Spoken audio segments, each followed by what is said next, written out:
Welcome back once again on my YouTube channel and welcome to Practice Together. We are going to work very much on the hip flexors today. You've got quite a few deep muscles here that we want to loosen up. The psoas muscle, the piriformis muscle, which can often be the cause for sciatica pain or lower back pain. Okay, so we're going to start seated and you're going to need something to sit on and 2 blocks or books or whatever equipment you have. Let me show you what you're going to be doing. You will be seated in a cross-legged position from where we're going to stretch, extend, and then gradually we're going to go into a Parshva, a sideways action here. So get your blocks ready and place yourself in your seated position.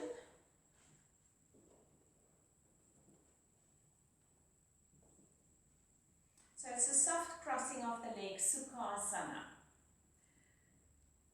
Be well grounded on your support. Take your buttock flesh to the side and back and sit upright. Inhale, take your hands up, stretch. Exhale, keep the extension and hinge from your hips and bring the hands to the support and extend forwards. Use your breaths to deepen further into a forward extension. Eventually, if you're very flexible in your hips, you can put your blocks lower. You can bring your ears in line with your upper arms, but don't drop the head to the floor. Soften into the fold with the breath. Now inhale, you're going to move your blocks over to the left-hand side, to either side of the knee, and you shift your abdomen from right to left, and you aim to have your 2 shoulders same distance away from the floor. Keep your right buttock bone well anchored as you extend, stretching to the left hand, stretching to the right hand. Even breaths here. Constantly have that feeling of rolling the abdomen towards the left. Just relax and release into it. Then bring the blocks back to the center, stretch. And over to your right hand side. Having that abdominal shift from the left to the right. The left side ribs coming around, and keep the shoulders even distance from the floor. Extend gradually more and more. Soften into this action. Keep your left buttock bone anchored. Stretch your right hand, stretch your left hand. Inhale, come back to center. Sit up. Stretch your legs out to the front. Open behind the knees. And change the cross of the legs. So lucky us, we only have 2 legs to change here. Sit upright. Inhale, take the arms up to the ceiling, stretch, hinge, and extend. Using the exhalation breath to ease into the space that you create with the inhalation breath.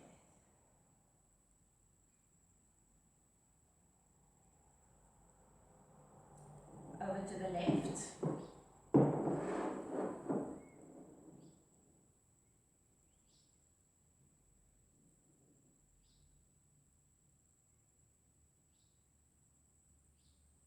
Back to center.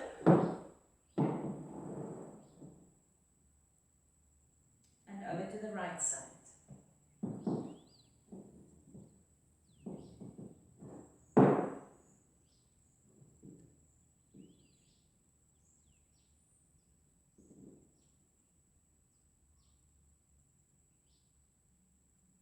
Inhale back to center and sit up and release your legs.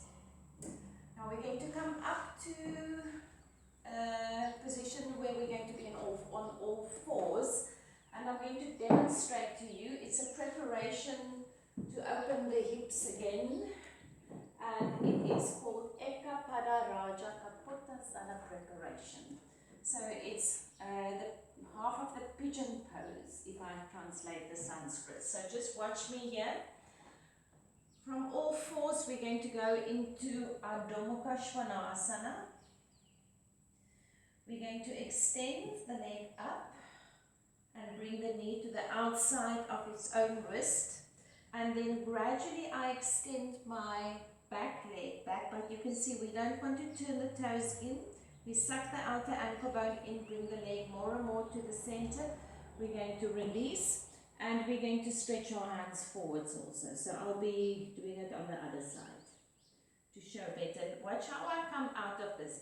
Tuck like this in the abdomen before we go on to the other side. Okay, so come onto all fours. I'll change so that I can stretch. Okay, so my hands are in the correct position for my dog pose, which is slightly ahead of my shoulders. I make sure that the little lines of the wrist is in alignment with the front edge of the mat. Tuck the toes under, exhale into dog pose. Stretch, open up. Then take your right leg up, stretch, extend Ekapada. You bring the knee of the right on the outside of its own wrist. You slide the left leg back. Now you start pointing the toes back. You suck the outer ankle bone in so that it's not a banana-shaped leg. Go onto your forearms. Can you take your left leg further back because it opens that groin more? And then can you extend more? You know when to stop. And just ease yourself into this action. Make your back leg active.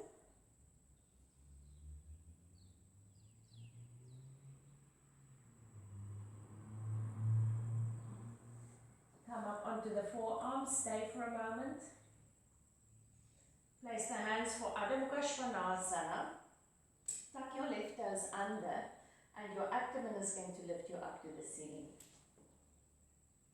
Back to dog pose, Adho Mukha Svanasana. Extend into the heels. Take your left leg up and bring that left knee on the outside of the left wrist. And then walking the right toes further back and more to the center line. You want to roll your right hip more to the floor. And forearms. Go to your own capacity here.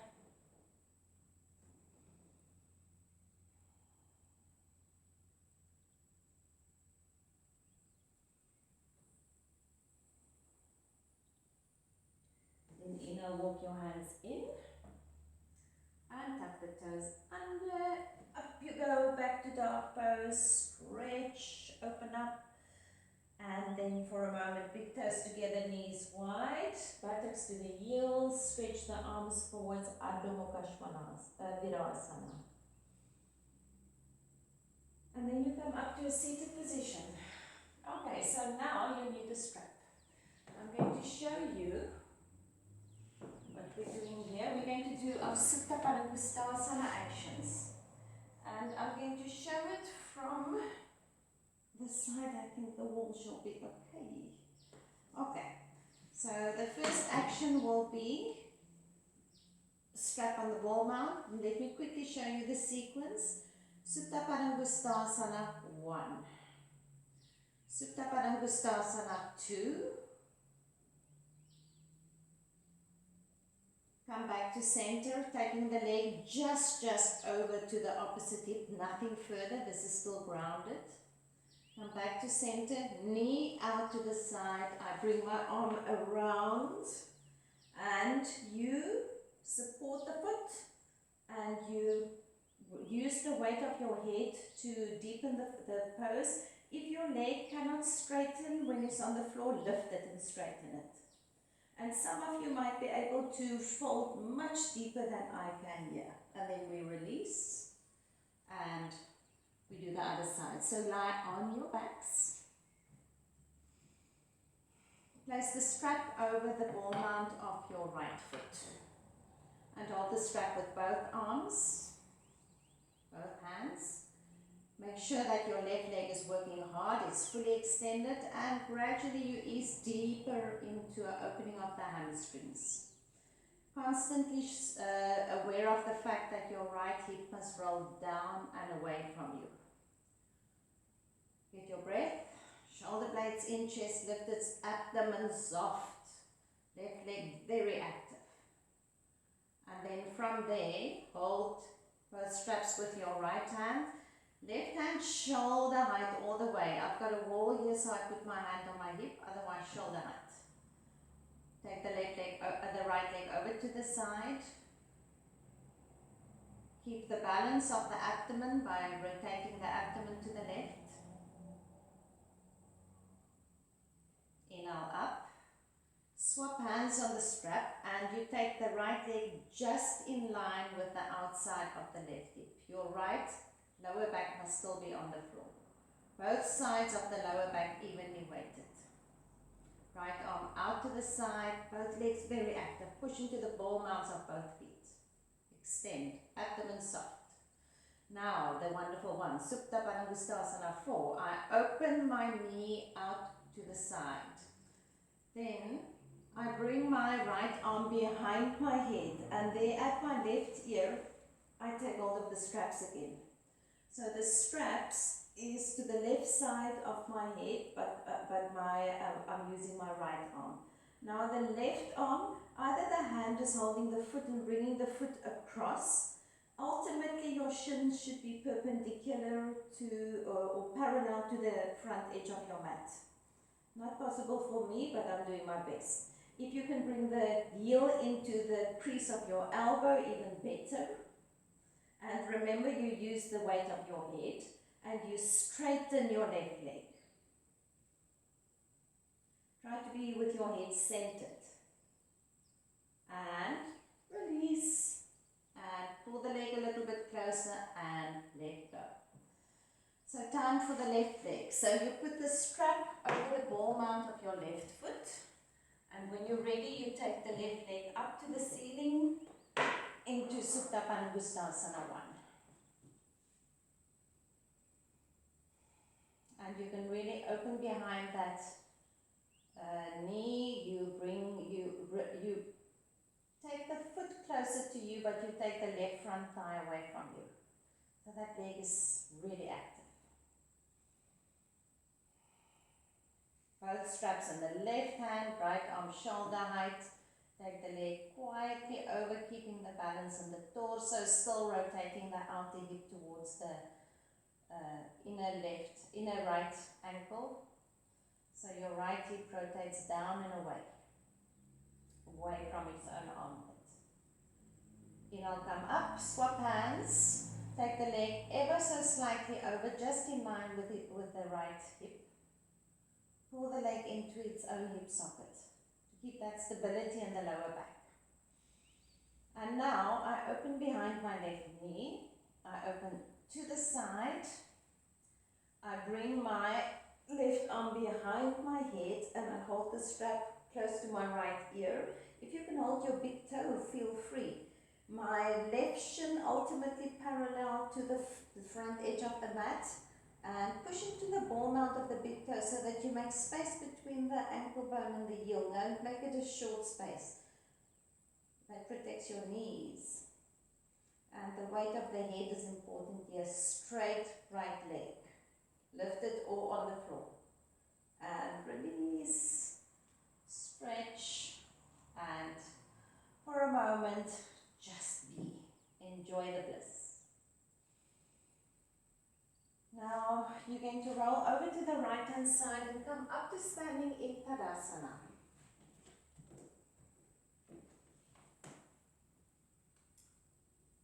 Okay.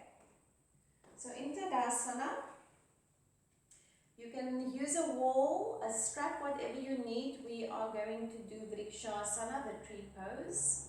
And we want to open up this flexor. Okay. And the whole groin. Standing Tadasana, grounded 2 feet. Under each foot, just imagine a horseshoe under the heel. And you want to have all parts of the horseshoes on both feet to be evenly touching the floor. Feel that action. You're not just on the outer rim of the foot or inner rim, you are evenly there, balanced. Grow roots in your right leg and take the left leg up to the ceiling. Let me do mirror image. Okay, so you bring that right heel deep into the groin. Open the knee. If by any reason you cannot put the leg so high, don't put it over the knee joint, rather go lower. Okay. Once you're there, gaze ahead of you. You can concentrate on a point ahead of you. And once you've got your balance, which seems to be hard to find for me here, you are going to take the arms up and stretch into your fingertips. There we go, and extend. Open that groin more and more and more. Even breaths, and then take that foot down. I just want to get this openness in the groin. Tadasana. This time you grow roots in the sole of your right foot, and you take the left, in the left foot, and you take the right foot up, and you place it high up if you can, and when you've got your balance, you take your hands up. You stretch, extend, breathe.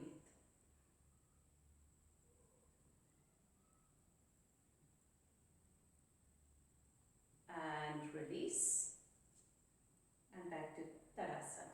Okay, so this was preparation for half a lotus position. You need a chair. If you don't have a chair, a little bunk, any height for your hands will do. So I'm going to show this from this front and do it with you from the side so that you can see all the dimensions that I'm going here.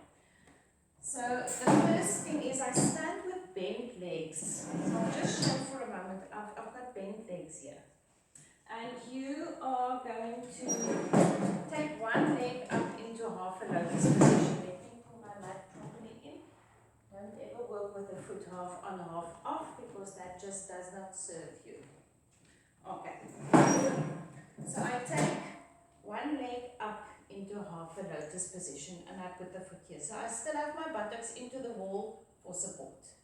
Then we're going to come forwards and place the hands on this chair and on the chair, and eventually, if you can, you reach the floor.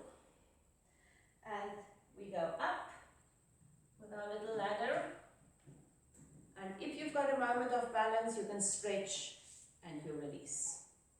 Okay, so I'll show the next round from the side so that you can see where I'm going. So stand with the buttocks into the wall and have your chair. It actually works better to have the chair this way. Okay. Lean with the buttocks into the wall. Then just bend your knees, soft knees here. And then take your right knee, open behind the knee joint, and bring that foot high up into the groin of the left leg. The knee must ultimately be very close to the other knee. Don't take me as a prime example, I'm just showing you the technique. Then from here, you come to standing.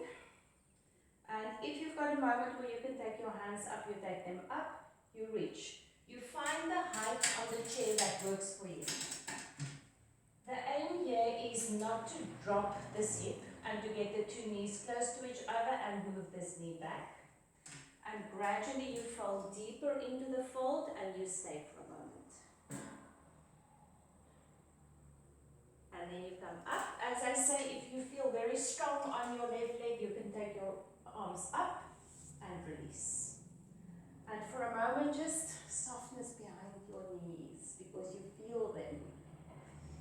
Okay, time for leaning with the buttocks into the wall again. Left leg, open behind the knee. Take that foot and bring it up. Follow that sort of natural rotation of the hip joint. And from here, up to standing. And if you can take the hands up, Urdhva Hasta, you do, but first the concave spine Uttanasana. Bring the knees as close as you can to each other. Try not to drop this left hip. And then in stages with you can hold the sides of your chair. If you don't have a crossbar, you go as far as you can go. And then from there, slightly moving up. And if there's a last moment of courage, of stretching, you go for it. Back to Tadasana. Namaste. And take your chair just a little bit further forwards and do a Ardha Uttanasana just to bring the body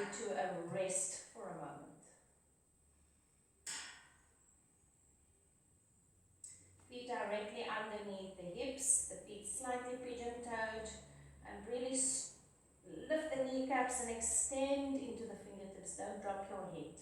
Abdomen to the spine. And then hands on the seat of the chair. Look forwards and step your 2 feet closer to each other and come up. Now, if you plan to do a headstand, this is a very good moment in the sequence to set yourself up for your headstand or Shirshasana. I'm not doing that today. You can always fill the gaps. You're going to sit now on support. I'm going to sit facing you. And we're going to sit on a foam. And we always have props lying around for the problematic knees. Have a blanket close by. Have a prop close by.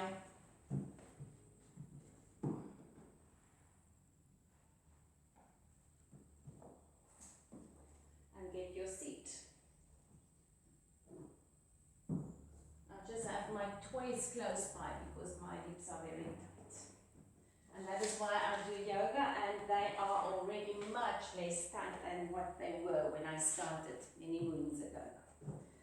Okay, so we start in Dandasana, and I'm quickly going to show you the sequence that we're going to do. So from Dandasana, we're going to bring this foot back. We sit in Trianga Mukha, Ekapada Paschimottanasana. And I sit today with both buttocks supported. From here, we're going to bend the leg. And just hold the foot for a moment, or hold the ankle. And then from here, and this is where you can put a strap if you need a strap, if you can't reach, you are going to stretch into Kranshasana. So I bring my chest up to the ceiling and I bring my leg closer to my chest. And from here, we come down and we take this leg sideways, and this is where I need props and you possibly do not need props. I support my shin. Ultimately, this knee is to the floor. There we go. And then from here, we're going to twist, but I prefer my pose like this. It feels more stable. We're going to twist away from our feet. And if you can hold the big toe, you do. Otherwise, hand on the back, or you can use a strap. Okay, so let's do it together. Dandasana. Sit upright. Open behind the knees. Find the horseshoes on the heels. Open them evenly. And then from here, you take hold of your right leg and you bring your right foot to point back into Trianga Mukha Ekapada Paschimottanasana. What the name? And then from here, you take your arms up to the ceiling. We're just going to hinge from the hips and stretch the chest. We're not going to be in a deep fold here. Just open this hamstring a little bit more, open behind the knee, because this is the leg that you need to take up soon. Then from here, bend the leg. Put your strap around the foot if you know you need a strap here, and stretch up. Elbows out to the side, shoulder blades in, chest lifted, and the head is moving closer and closer, my chin to my shin. Stretch, open up, breathe. When I come down, I support the back of the knee, and I take this foot out to the side, bringing the foot closer and closer to the opposite groin, supporting if needed. And we turn away from the feet. And with this one, there's no ways I can hold my foot there, so I put my hand on the back. You can also put a strap around the foot. You sit upright and you turn, turn, turn, turn, turn. And release. A nice little sequence. Now, just to show you, if you know that you can't do this lotus part here, you can have the foot like this. Okay, so you can keep your foot upright and you can do your twisting in this direction. Okay, so let's do the other side. Dandasana. This time you take your left leg back for Trianga Mukha. Sit upright. Inhale up. Exhale, hinge. Reach. And extend.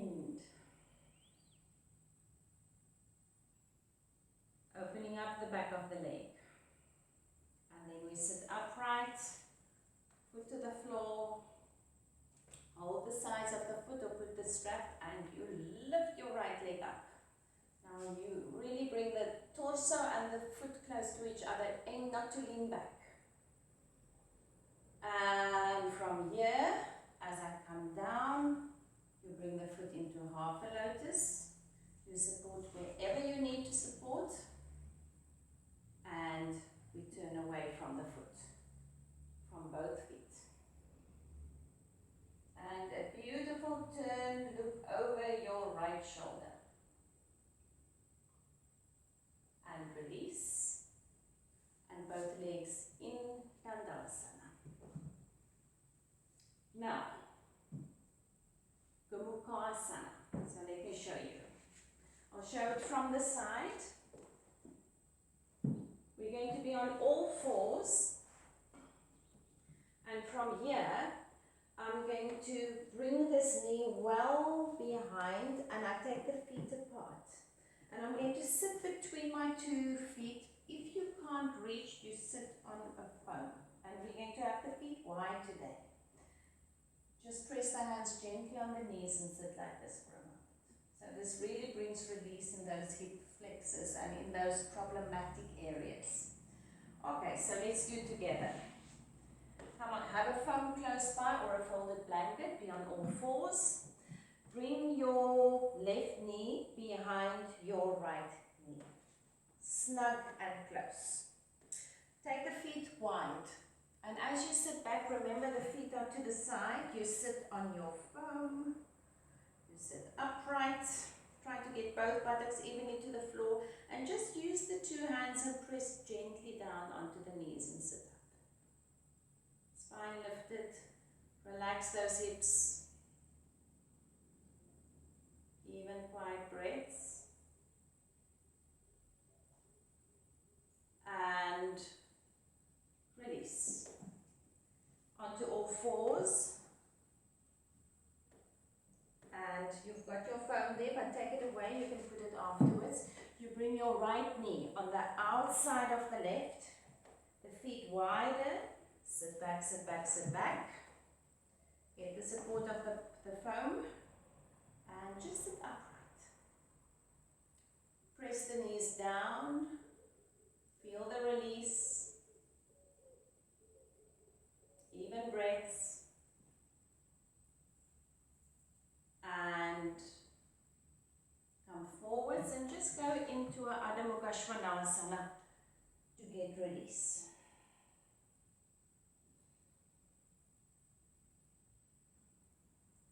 Now I'm going to give an option of poses here as we slow down this class. So you can first of all, some of you are very easy to go into Supta Virasana. So you're going to have a bolster. And let's get the setup just a bit more clear. So if you know that you're a Supta Virasana person, this is going to be where you're going. Knees together, open behind the knees, and toes are pointing back, ankle bones in, and I extend back, and I stretch my arms. You can hold your elbows, and you're going to be here for a good 3 minutes. So those of you that can do this pose, in you go. For those of you that do not do Supta Virasana, you're going to have the same bolster, but I suggest that you support your head. And you're going to be in Supta Baddha Konasana. Feet together, head supported, and release. So choose your position. And make sure that you place yourself evenly.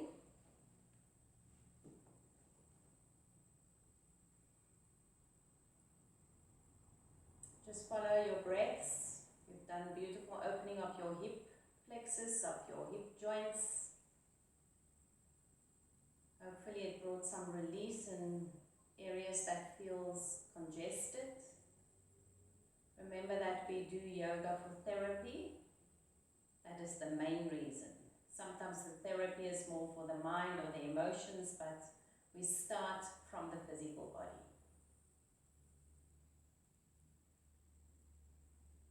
Five more breaths in this pose.